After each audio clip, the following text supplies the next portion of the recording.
Extraordinary stuff. I read some commentary out of the UK that was like Mean Girls. You know that movie where the popular girls are in one corner and they're bitching and moaning about the other girl? It was a whole lot of NATO Mean Girls, world leaders. But in any event, let's have a look. I think we've got a grab there of what was said behind President Trump's back, and he didn't mince his words when he responded to it.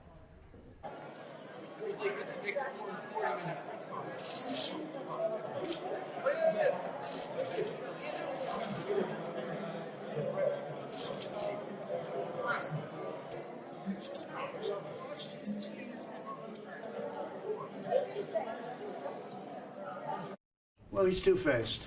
Do you think that Germany is too naive? And honestly, with Trudeau, he's a nice guy. I find him to be a very nice guy. But, you know, the truth is that I called him out on the fact that he's not paying 2%.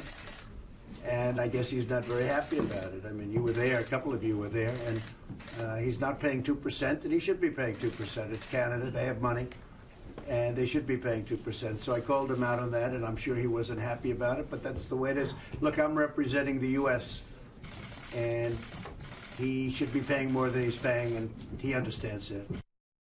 Yeah, the 2% he's talking about there was 2% of GDP to the NATO payments. Now, we have in Australia, brought in by the coalition, a 2% rule that 2% of GDP is spent on military and defence costs. But, you know, Rita, this is just, I mean, it's just appalling. Well, actually, it's not appalling because I've seen worse, but with world leaders. But it's appalling that they stand around there like some little cabal. They think it's all very funny. They then sit in the meetings and they grease up to him and they get everything they can get out of him. But I also noticed the bobbing head of the woman in the corner who was Princess Anne, you know, nodding away as if Trump's a terrible individual. Well, what about her own brother? What about her own brother? Well, that entire, yeah, and the future King Prince Charles. I'm not suggesting there's any Epstein shenanigans there, but Prince Charles is guilty of saying just some really bizarre things that make you worried for when he becomes king. But yeah, I like that Mean Girls comparison because he was a bit like that, but really clueless Mean Girls. Because one thing we know about Trump is that he doesn't take well to this sort of stuff. So why would you, how naive would you have to be as a world leader to stand around, not think you're being recorded and mouth off? And you look at the Macron, whose country is a mess. They've had protests now for months. You look at Trudeau with his blackface scandals of recent months, and I think that's why Trump won. That's it, and Trump used that two-faced, I think that was fairly pointed to remind people this is a dude who, even as a 29-year-old, was getting into blackface, and now, you know, he's pretending, oh, I was naive, I'm sorry. So, you know, who are they to stand around and try to mock someone who's actually running an economy that's far bigger than what they have, who is contributing, who's carrying the weight with NATO and is asking them to carry their weight too.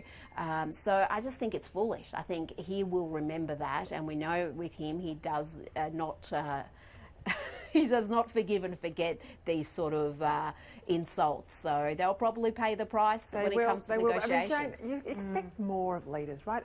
No, get on your own no, I plane, don't. No, none of us expect. No, we don't really? expect more of them. Not that lot. No, not that lot. No, they're playing in that little elite. Keep doing it because this sort of stuff really helps Trump. People just go, yeah, you're one of us. I mean, he may or may not be, but it is a bunch of privileged elite people. Rita's right. You know, the US does all of the heavy lifting. All Trump wants is 2% of your GDP to help with military support for NATO, and they take the mickey out of him. It folds beautifully into Trump's play. Yeah, look, tell you what, it's going to be a fascinating election. Yeah, can't wait. Can't wait. Fascinating election. Rita Panahi, Jane Marwick, thanks very much for your time. Thanks, Peter.